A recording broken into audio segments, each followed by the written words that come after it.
Wilujeng tepang di acara Babandung Kuping bareng AE Channel.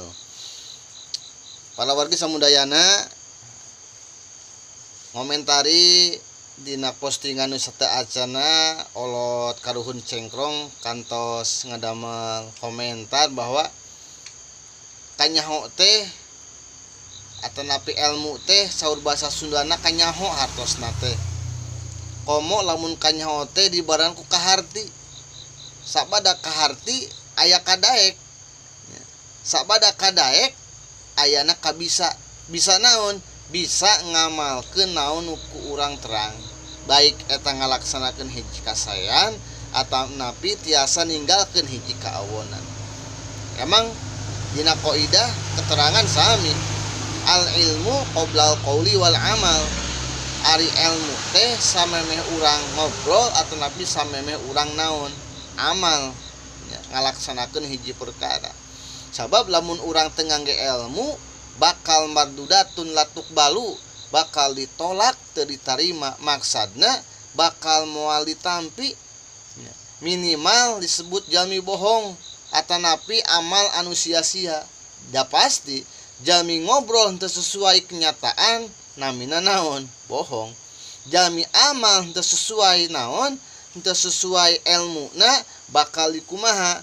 Bakal ditolak atanapi teu kaangge. Saur basa Sunda mah capek gawe teu kapake.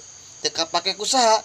Teu kaangge ku nu pesena atawa hakikatna teu kaangge ku urang samudayana. Nu tadina amal urang teh susuganan jadi bahan naon? Amal soleh. Nah kalah ka jadi amal naon? Amal salah umpamina. Tah mantakna sami ya. Kumaha cara urang sabada urang kenging ilmu tah kedah aya upaya supaya kaharti.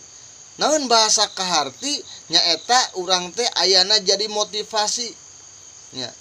Sabab amaliyah anu tanpa motivasi, tanpa keyakinan tadi teh saur olot karuhun cengkrong mah teu kaharti moal aya urang upaya aya kadaek pikeun naon ngamalkeun ilmu nu urang terang gitu.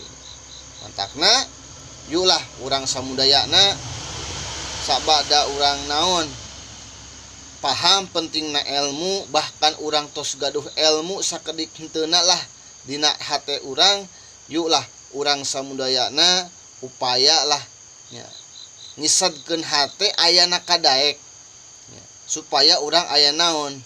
Aya pangabisa, aya amaliyah anu mangpaat khususna jang urang pribadi, umumna kangge kapentingan iraha sadayana atanapi masyarakat di sabudareun urang samudayana. Nah insyaallah mangga di bili aya komentar di nya poolot gitu nya. Atanapi aya masukan gitu nya kangge pembahasan kapayuna mangga diantos kasadayana nya.